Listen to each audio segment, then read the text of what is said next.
Hello, আসসালামু আলাইকুম। কেমন আছেন? আশা করি সবাই ভালোই আছেন। Let's talk about C programming. গতকাল রাতে একটা সেশন বা একটা ক্লাস আমি রেকর্ড করেছিলাম, এবং সেখানে বলা হয়েছিল যে সি প্রোগ্রামিং নিয়ে আমরা কথা বলবো। সি প্রোগ্রামিংয়ের একটা কোর্স শুরু হচ্ছে। আই উইল টেক আমি 1.5 মাসের মতো সময় নিব শেষ করাতে। অ্যান্ড অবভিয়াসলি আমার কিছু ইনস্ট্রাকশন ফলো করতে হবে। লাইক আমি বলবো যে এই প্রবলেমগুলো আমি আপনাকে দিচ্ছি, আপনি এগুলো নিজে সলভ করবেন। অ্যান্ড মানে হচ্ছে আমার কথা হচ্ছে আমরা যেভাবে বলছি এভাবেই আপনাকে ফলো করতে হবে। সো সি প্রোগ্রামিং আপনার লাইফের প্রথম প্রোগ্রামিং ল্যাঙ্গুয়েজ হতে পারে বা দ্বিতীয় প্রোগ্রামিং ল্যাঙ্গুয়েজ হতে পারে, বাট এখন থেকে আপনি প্রোগ্রামিংটা খুব ভালোভাবে বুঝতে পারবেন আমার বিশ্বাস, যদি আমার ইনস্ট্রাকশনগুলো ফলো করতে পারেন। অ্যান্ড আমি অনেক ডিটেলস ম্যানারে টেকনিক্যাল টার্মগুলোও নিয়ে কথা বলবো। সো দ্যাটস ওয়াই এটা ইম্পর্টেন্ট, আপনারা বোঝার চেষ্টা করবেন যে আমি অ্যাকচুয়ালি কীভাবে কী করছি, কী বলছি, সবগুলো একটু বোঝার চেষ্টা করবেন, ভালো করতে পারবেন। সো যেহেতু প্রোগ্রামিং ল্যাঙ্গুয়েজ নিয়ে কথা বলছি, তো আমরা আজকে একটু ইন্ট্রোডাকশন, আজকে সরাসরি করে আমরা যাব না, বাট তবু আজকে ক্লাসটা অনেক ডিটেলসে হবে। কারণটা হচ্ছে যে আমরা অ্যাকচুয়ালি টেকনিক্যাল কথাবার্তা বলবো। প্রোগ্রামিং আমাদের কেন প্রয়োজন, প্রোগ্রামিং আমরা কেন করব, প্রোগ্রাম যখন একটা হয় তো অ্যাকচুয়ালি আমার সিস্টেমটা কীভাবে রান করে থাকে, এই ধরনের কথাবার্তাগুলো বলা দরকার। তো আমরা সেগুলো নিয়ে আজকে কথাবার্তা মূলত বলবো। So whenever we talk about programming language, আমাদের প্রথম প্রশ্নটা থাকা উচিত প্রোগ্রামিং ল্যাঙ্গুয়েজ জিনিসটা আসলে কি।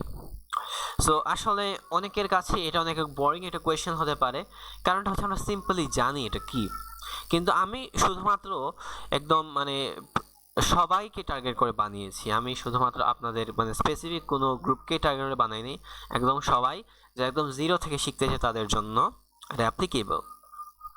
প্রোগ্রামিং ল্যাঙ্গুয়েজ বলতে বোঝানো হয় একটা ল্যাঙ্গুয়েজ মানে হচ্ছে ভাষা। তো এটাও একটা ভাষা, বাট এই ভাষাটা আমাদের ইউজ হয় বা ব্যবহার হয় কম্পিউটারের সাথে কথাবার্তা বলার জন্য।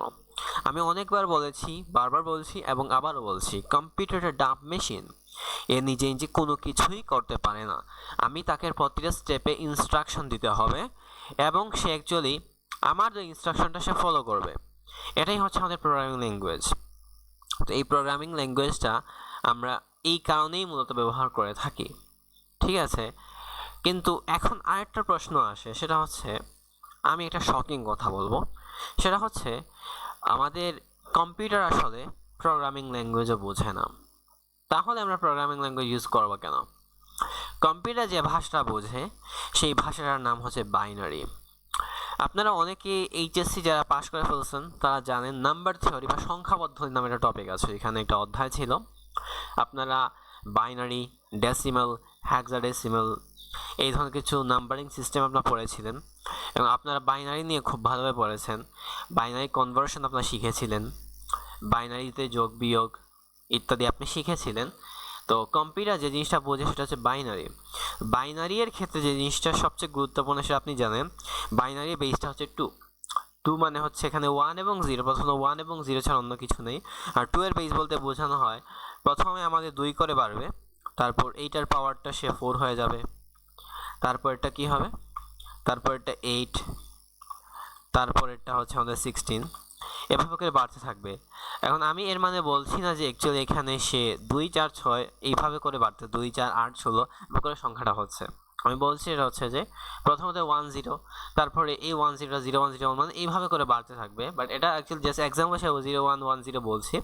বাট বাইনারি বলতে এই দুইটা সংখ্যাই বোঝানো হয় 1 এবং 0, এছাড়া অন্য কোনো সংখ্যাকে চেনে না।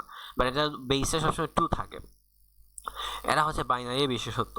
এবং আমাদের যে কম্পিউটারগুলো আছে এই কম্পিউটারগুলো বাইনারি একমাত্র বুঝে থাকে, সে অন্য কিছু বুঝে না, ঠিক আছে। তাহলে বাইনারি যেহেতু বোঝে, আমরা বাইনারি শিখছি না কেন? অ্যাকচুয়ালি আমাদের বাইনারি শেখা লাগবে না, বাইনারি অনেক কঠিন একটা জিনিস, এটা হিউম্যানের জন্য মনে রাখা অনেক কঠিন, অনেক কঠিন এবং অনেক কঠিন। সো দ্যাটস ওয়াই এই বাইনারি ব্যাপারটা যেন সলভ হয়, এই জন্য প্রোগ্রামিং ল্যাঙ্গুয়েজটা আসছে। তাহলে প্রশ্ন আসে, যদি আমাদের কম্পিউটার বাইনারি বোঝে তাহলে প্রোগ্রামিং ল্যাঙ্গুয়েজ আমরা কেন শিখব? সো প্রোগ্রামিং ল্যাঙ্গুয়েজে আমরা ইনস্ট্রাকশন দেব এবং মাঝখানে আমাদের কিছু ট্রান্সলেশন প্রোগ্রাম নামক কিছু অ্যাপ্লিকেশন প্রোগ্রাম আছে। এই অ্যাপ্লিকেশন প্রোগ্রামগুলো আমার লেখা কোডটাকে, এই প্রোগ্রামিং ল্যাঙ্গুয়েজে আমি যে কোডটা লিখব ওইটাকে বাইনারিতে কনভার্ট করবে। তো এই জন্য আমাদের প্রোগ্রামিং ল্যাঙ্গুয়েজ শিখতে হবে। আমরা প্রোগ্রামিং ল্যাঙ্গুয়েজ শিখবো একদম জিরো থেকে। এবং সি দিয়ে কেন শুরু করতে হবে? সি দিয়ে শুরু করছি কারণ সি দিয়ে শুরু করলে আপনার অনেক স্ট্রং একটা বেস হয়ে যায়, অ্যান্ড এটা গুরুত্বপূর্ণ অ্যাকচুয়ালি। তো স্ট্রং বেস হওয়ার জন্য আপনার অবশ্যই সিটা গুরুত্বপূর্ণ। এখানে অনেক লজিক আছে, কোড লিখবেন যখন লজিক বুঝতে হবে, কিছু কন্ডিশন আছে বুঝতে হবে। তো এই ধরনের জিনিসপাতি মাথা থেকে আসে, এটা এআই দিয়ে আসবে না, গুগল করলে আসবে না, মাথায় থিঙ্কিং করতে হবে। সো এই জন্য সিটা খুব ভালো, এবং সি শিখতে পারলে অন্য কোনো ল্যাঙ্গুয়েজে মুভ করা বা শিফট করা খুবই ইজি, খুবই ইজি হয়ে যাবে। ওকে, আশা করি আমরা বুঝতে পেরেছি। এখন প্রোগ্রামিং ল্যাঙ্গুয়েজে কিছু ইতিহাস আছে। সেটা হচ্ছে যে আমাদের প্রথম প্রোগ্রামিং ল্যাঙ্গুয়েজটা হচ্ছে সি, এবং এটা 1970 সালে প্রথমবারের মতো আসছিল। তো 1970-এর আগে যে প্রোগ্রামিং ল্যাঙ্গুয়েজে আমরা কোড করতাম সেটার নাম হচ্ছে বি ল্যাঙ্গুয়েজ। বি ল্যাঙ্গুয়েজটা পিওর বাইনারিতে কোড করা হতো। বি ল্যাঙ্গুয়েজের ব্যাপারটা হচ্ছে যে আমি অনেক লাইনে কোড লিখে ছোট টাস্ক আমি কমপ্লিট করতে পারতাম। তো এই জন্য মানে আমাদের অনেক বেশি কষ্ট করা লাগছে, এই জন্য প্রোগ্রামিং ল্যাঙ্গুয়েজটা আসছে। বাইনারি দিয়ে প্রথম প্রোগ্রামিং ল্যাঙ্গুয়েজটা বানানো হয়েছিল, সেটার নাম হচ্ছে সি, এবং এটা বানিয়েছেন ডেনিস রিচ, এবং ইনি পৃথিবীর প্রথম অপারেটিং সিস্টেম ইউনিক্সটা বানিয়েছিলেন। ওকে, এবং আমাদের ইউনিক্সটা প্রথমে বানানো হয়েছিল বি ল্যাঙ্গুয়েজে। যখন সি ল্যাঙ্গুয়েজটা বানানো হয়ে যায় তারপর এটা রিরাইট করা হয় সি ল্যাঙ্গুয়েজে। এত ডিটেলস ইতিহাস জানা লাগবে না, জাস্ট আমার জানার প্রয়োজন ছিল বলে মনে করি, এই জন্য আমি জানালাম। এখন একটা ট্রান্সলেশন প্রোগ্রাম নিয়ে জানানো যাক, যে ট্রান্সলেশন প্রোগ্রামটা প্রোগ্রামিং ল্যাঙ্গুয়েজ থেকে আমার কোডটাকে বাইনারিতে কনভার্ট করবে। তো কিছু আমাদের ট্রান্সলেশন প্রোগ্রাম আছে। তো ট্রান্সলেশন প্রোগ্রাম কি আছে আমাদের একটু জেনে নেই। সেটা হচ্ছে যে ট্রান্সলেশন প্রোগ্রামের মধ্যে প্রথমতই আছে আমাদের কম্পাইলার। কম্পাইলার নিয়ে যখন বলতে হয় তখন আরেকটা স্পেসিফিকেশন বলতে হয়, সেটা হচ্ছে যে আমাদের প্রোগ্রামিং ল্যাঙ্গুয়েজটা দুই ধরনের হয়ে থাকে, এটা স্ট্রাকচারের উপর ভিত্তি করে। তো স্ট্রাকচার নিয়ে যখন বলছি, আরেকটা ওয়ার্ড নিয়ে আপনি জেনে, সেটার নাম হচ্ছে সিনট্যাক্স। তো সিনট্যাক্স বলতে কি বোঝানো হয় ইন জেনারেলি আমি যদি বলি, আসলে সিনট্যাক্স আসলে কি? সিনট্যাক্স বলতে বোঝানো হয় এটা প্রোগ্রামিং ল্যাঙ্গুয়েজের স্ট্রাকচার। এটা প্রোগ্রামিং ল্যাঙ্গুয়েজের স্ট্রাকচার বা একটা প্রোগ্রামিং ল্যাঙ্গুয়েজ লেখার জন্য কিছু রুলস ফলো করতে হয়। যেরকম আপনি যখন ইংরেজি কথা বলেন কিছু গ্রামাটিক্যাল রুলস ফলো করে কথা বলেন, ঠিক সেই রকমভাবে প্রোগ্রামিং ল্যাঙ্গুয়েজ যখন আমি কোড যখন লিখব তখন কিছু রুলস আছে, সেই রুলসগুলো ফলো করে আমাকে কোড লিখতে হবে। তো সেটার নামই হচ্ছে আমাদের সিনট্যাক্স। অ্যান্ড আমাদের এই সিনট্যাক্সের উপর ভিত্তি করে বা এই স্ট্রাকচারের উপর ভিত্তি করে প্রোগ্রামিং ল্যাঙ্গুয়েজ দুই ধরনের হয়ে থাকে। একটার নাম হচ্ছে ল লেভেল প্রোগ্রামিং ল্যাঙ্গুয়েজ, আর একটা হচ্ছে হাই লেভেল প্রোগ্রামিং ল্যাঙ্গুয়েজ। ল লেভেল প্রোগ্রামিং ল্যাঙ্গুয়েজ বলতে বোঝানো হয় যে ধরনের programming language system level programming করে, সিস্টেমের যে অ্যাপ্লিকেশনগুলো বানানোর জন্য ইউজ করা হয়। উদাহরণস্বরূপ অপারেটিং সিস্টেম বানাতে চাই, কোনো একটা সফটওয়্যার বানাতে চাই, রাইট? এই ধরনের জিনিস মানে সিস্টেম লেভেল প্রোগ্রামিংয়ের জন্য ল লেভেল প্রোগ্রামিং ল্যাঙ্গুয়েজ ইউজ করা হয়ে থাকে। অ্যান্ড আরেকটা কথা আছে, এই ল লেভেল প্রোগ্রামিং ল্যাঙ্গুয়েজ বলতে বোঝানো হয় এই ধরনের প্রোগ্রামিং ল্যাঙ্গুয়েজের সিনট্যাক্সটা সেটা হিউম্যান ল্যাঙ্গুয়েজের সাথে কোনো মিল নাই, বা অনেকগুলো ওয়ার্ড আছে সেগুলো হিউম্যান ল্যাঙ্গুয়েজে কিছুই নেই, এগুলো ল লেভেল। হাই লেভেল বলতে বোঝানো হয়ে থাকে যে এই হাই লেভেল প্রোগ্রামিং ল্যাঙ্গুয়েজগুলো হচ্ছে যে আপনার যেগুলা সিনট্যাক্সটা বা স্ট্রাকচারটা হিউম্যান ল্যাঙ্গুয়েজের সাথে ম্যাচ আছে।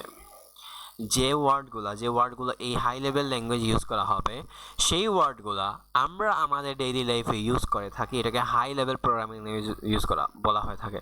তো ল লেভেলের এক্সাম্পল হচ্ছে সি আছে, সি প্লাস প্লাস আছে, সি শার্প আছে। হাই লেভেলের এক্সাম্পল হচ্ছে পাইথন আছে, পার্ল আছে, রবি আছে, ঠিক আছে? আর দুনিয়ার যত ল লেভেল ল্যাঙ্গুয়েজ আছে সবগুলো কম্পাইলার নামে একটা ট্রান্সলেশন ইউজ করে থাকে, আর যত হাই লেভেল আছে তারা ইন্টারপ্রিটার নামে একটা ট্রান্সলেশন প্রোগ্রাম ইউজ করে থাকে। কম্পাইলার জিনিসটা কি সেটা বোঝার আগে আমরা কিছু জিনিস আরও কিছু বুঝে নেই। সেটা হচ্ছে নাম্বার 1 হচ্ছে সোর্স কোড। সোর্স কোডটা হচ্ছে আমি যে মানে মূলত যে প্রোগ্রামটা লিখবো সেটার নাম হচ্ছে সোর্স কোড, ঠিক আছে। এখন সোর্স কোডটা হচ্ছে আমার লেখা প্রোগ্রামটাকেই সোর্স কোড বলবো, আমার লেখা কোডটাকে সোর্স কোড বলবো। তো এই সোর্স কোডটা মূলত কিভাবে মানে প্রথমত আমি সোর্স কোডটা লিখি আমার লেখা প্রোগ্রামটা, অ্যান্ড সোর্স কোডটা কিন্তু রান করে না, আমি এই কোডটা কিন্তু রান করবে না। এই কোডটা মানে রান করার মধ্যে এটা কোড রান করা মানে হওয়ার জন্য আমাকে এটাকে কনভার্ট করতে হবে মেশিন কোডে। মেশিন কোড বলতে বাইনারি কোড বোঝানো হয়, তো আমার একটা আছে মেশিন কোড। তো মেশিন কোড বলতে বাইনারি বোঝানো হয়, এই বাইনারি মূলত আমাদের এক্সিকিউটেবল কোড, এটাই মধ্যে রান করে। সেই জিনিসটা আমি কম্পাইলার দিয়ে সহজে বুঝাবো। কম্পাইলার হচ্ছে একটা ট্রান্সলেশন প্রোগ্রাম যেটার কাজটা হচ্ছে এইরকম যে আমার সোর্স কোডটাকে সে নিবে, তো আমার সোর্স কোডটাকে সে কম্পাইল করবে, কম্পাইল করে সে মেশিন কোডে কনভার্ট করবে, তারপরে মেশিন কোডটা রান করবে। এটাই হচ্ছে কম্পাইলারের বৈশিষ্ট্য। তাহলে সে সোর্স কোডটাকে নিল, কম্পাইল করলো, মেশিন কোডে কনভার্ট করলো, এবং এটা আমার মেইন সিস্টেমেই সেটা রান হয়ে থাকে। এটা এভাবে কম্পাইলারটা কাজ করে থাকে। সো আমি যদি let's say I am using Windows operating system, সেক্ষেত্রে এক্সিকিউটেবল ফাইল হচ্ছে ইএক্সি, সে ইএক্সিতে কনভার্ট করবে, তারপর আমি ইএক্সি ফাইলটাকে রান করব, এবং এটাই হচ্ছে আমার মেশিন কোডটা, ঠিক আছে। তো সোর্স কোড আর মেশিন কোড কিন্তু ডিফারেন্ট, ঠিক আছে, এটা মাথায় রাখতে হবে। সো কম্পাইলার হচ্ছে, আর যত ল্যাঙ্গুয়েজ কম্পাইলার ইউজ করে থাকে তাদেরকে কম্পাইলড প্রোগ্রামিং ল্যাঙ্গুয়েজ বলা হয়ে থাকে, ঠিক আছে। মানে যত কিছু, তো অনেকগুলো কম্পাইলার আছে মার্কেটে, তো আমরা যেহেতু সি শিখবো, তো সি এর জন্য অনেকগুলো কম্পাইলার আছে, আর আমরা যেটা ইউজ করি সেটা হচ্ছে জিসিসি। বাট আপনি অনেকগুলো লিস্ট দেখতে পারেন। আমি যদি একটু লিস্ট দেখাই আপনাকে, কম্পাইলারের লিস্টটা, সো একটু গুগল আমি ওপেন করি, তারপর আমি আবার স্ক্রিন শেয়ার করছি। তো আমি যদি জাস্ট সার্চ করি C compilers, list of C compilers list আমি যদি জাস্ট দেখি, তাহলে আমি অনেকগুলো কম্পাইল লিস্ট পাবো। List of free C and C plus plus compiler, তো আমরা সি কম্পাইলারটাই দেখবো, সি প্লাস প্লাস একটা অ্যাডভান্স, সি এর অ্যাডভান্স ভার্সনটা হচ্ছে সি প্লাস প্লাস। তো দেখেন Microsoft Windows SDK, Turbo C plus plus, আমরা সবচেয়ে বেশি ইউজ করি জিসিসি। এটা হচ্ছে open source C compiler for Linux and other operating systems. তো আমি যেহেতু লিনাক্স ইউজ করি তার জিসিসিটা ইউজ করবো। ডিজিটাল মার্কস আছে, এক্সকোড আছে, এটা হচ্ছে আমাদের অ্যাপল ম্যাকওএসের জন্য। তার পোর্টেবল সি কম্পাইলার, ফেইসেফ C, Pelles C, golden C, তারপর নেস C, orange C, sub C, অনেকগুলাই আছে। সো আমি যেটা ইউজ করি সেটা হচ্ছে জিসিসি। সো জিসিসিটা আমরা ইনস্টল করবো। তা এটা ইনস্টল কীভাবে করা যায়, আপনি জাস্ট কমান্ড প্রম্পটে চলে, আমি দেখাচ্ছি আপনি লিনাক্সে প্রথমত কীভাবে করবেন। কমান্ড প্রম্পটে চলে গিয়ে আপনাকে যেটা করতে হবে দেখাচ্ছি। তো আপনাকে কমান্ড প্রম্পটে গিয়ে প্রথমত আপনাকে যে জিনিসটা করতে হবে সেটা হচ্ছে যে আপনি রুট ইউজার চলে যাবেন, দ্যাটস বেটার। রুট ইউজারে যদি চলে যাই, ওয়েট এ মিনিট, আমি বর্তমানে হচ্ছে রুট ইউজারে। সো আপনি লিখবেন এপিটি ইনস্টল বিল্ড এসেনশিয়াল,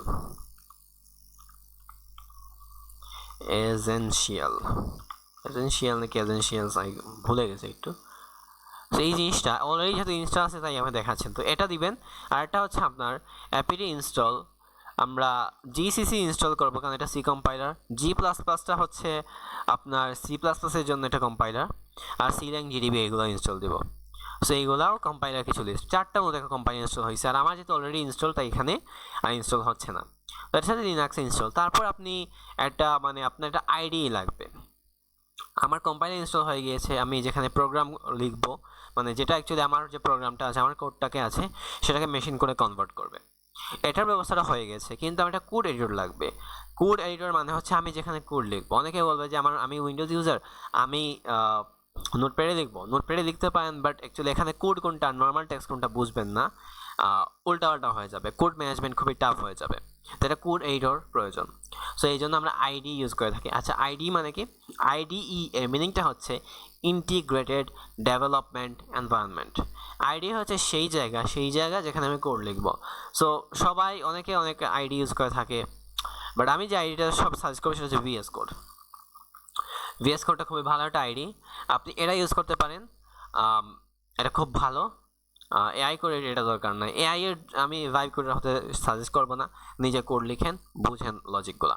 তো ভিএস কোডটা আপনি ইনস্টল করে দিবেন, এটা উইন্ডোজ লিনাক্স ম্যাক দুই তিন জায়গায় আছে। উইন্ডোজের জন্য আপনি এটা দিবেন, লিনাক্সের জন্য .dev হলে আপনি ডেবিয়ান বেসড হলে এটা dev, আর যদি আরপিএমটা হচ্ছে ওই যে রেড হ্যাট বেসড যেগুলো, তো ওইগুলোর জন্য রেড হ্যাট ফেডারাল সাসের জন্য, আর ম্যাকের জন্য হলে আপনি এটা ইনস্টল দিবেন, ঠিক আছে। সো এইগুলো আপনি ইনস্টল দিয়ে দিবেন। সো আমি যেহেতু লিনাক্স ইউজার, তো আমি ডেভ দিয়ে ইউজ করি, অ্যান্ড আপনি উইন্ডোজ ইউজার হলে এখান থেকে আপনি ইনস্টল দিয়ে দিতে পারেন, ঠিক আছে, ভালো কথা। তো আপনি যখন ফার্স্ট টাইম দিয়ে দিয়েছেন তখন আপনার কিছু কাজ থাকবে, সেটা হচ্ছে যে আপনি এক্সটেনশনে চলে যাবেন। প্রথমত এক্সটেনশনে চলে গিয়ে কিছু এক্সটেনশন আপনি দিবেন, সেটা হচ্ছে যে সি প্লাস প্লাস এক্সটেনশনটা ইনস্টল দিবেন, আর C plus plus extension pack এটা ইনস্টল দিবেন। এটা ইনস্টল যখন দেওয়া হয়ে যায় তখন আপনি মোটামুটি কোড করার জন্য রেডি, রাইট? আপনি মোটামুটি কোড করার জন্য রেডি।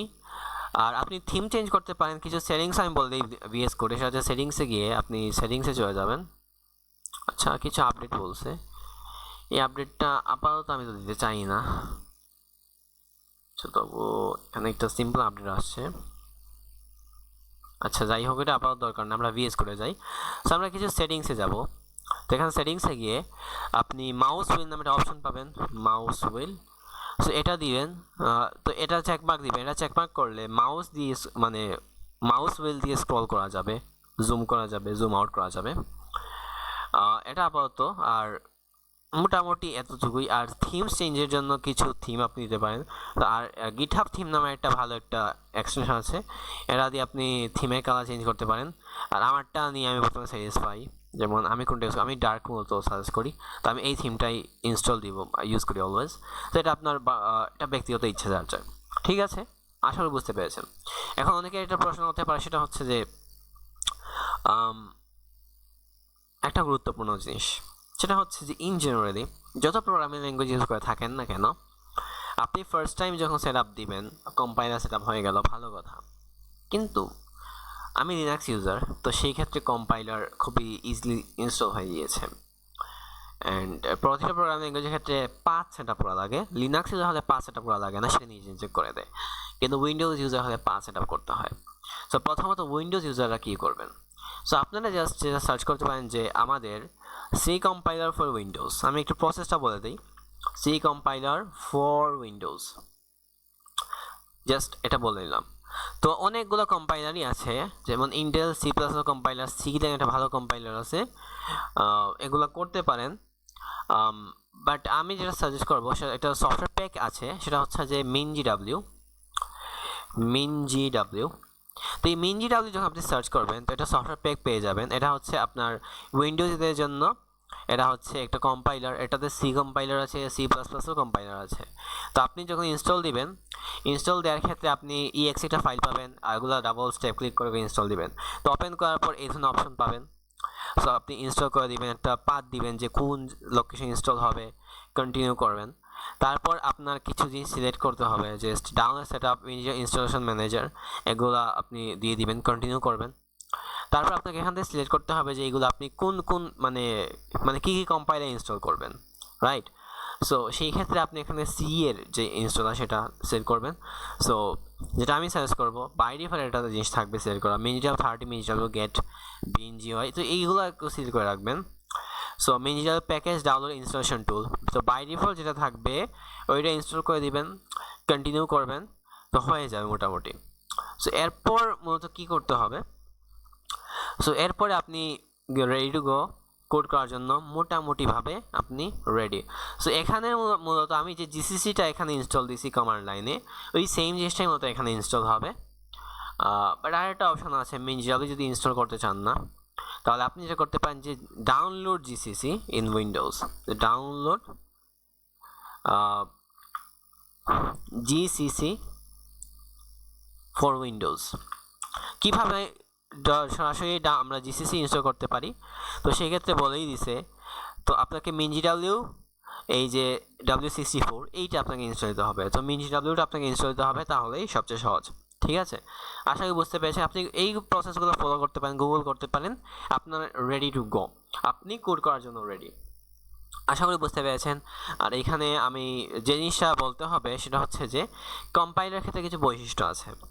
কম্পাইলের বৈশিষ্ট্যের ক্ষেত্রে সেটা যেটা গুরুত্বপূর্ণ সেটা হচ্ছে যে আপনি ধরেন একটা কোড লিখছেন, তো কম্পাইল ল্যাঙ্গুয়েজে যে জিনিসটা হয়ে থাকে, তো আপনার সিম্পল একটা কোডে একটা এরর করছেন, তো সেইটার জন্য আপনার প্রোগ্রামটাই এরর আসবে। তো সেই ক্ষেত্রে আপনার কম্পাইল হয় কোনো বাইনারি আসবে না। আপনি ধরেন কোনো একটা প্রোগ্রাম লিখছেন, সেক্ষেত্রে কম্পাইল করে বাইনারি পেয়েছেন। এখন আপনি প্রোগ্রামে যদি কোনো একটা সিঙ্গেল চেঞ্জ করে থাকেন, তাহলে আপনার মানে নতুন করে আবার কম্পাইল করে নতুন আপনাকে বাইনারি বা মেশিন কোড কনভার্ট করতে হবে, তারপর এটা এক্সিকিউট করতে হবে। এইটা হচ্ছে কিছু ড্রব্যাকস। তো সেই ক্ষেত্রে একটা জিনিস আছে হচ্ছে যে আপনার কম্পাইল ল্যাঙ্গুয়েজের ক্ষেত্রে আপনার টোটাল কোড অ্যানালাইসিসটা খুবই স্লো হয়ে থাকে, কিন্তু এক্সিকিউশন টাইমটা খুবই ফাস্ট হয়ে থাকে। তো এটা একটা সুবিধা, একটা অসুবিধা থাকে। আর ইন্টারপ্রিটার একটা আছে, একটা আমাদের যে এটা ইন্টারপ্রিটার হচ্ছে একটা ট্রান্সলেশন প্রোগ্রাম।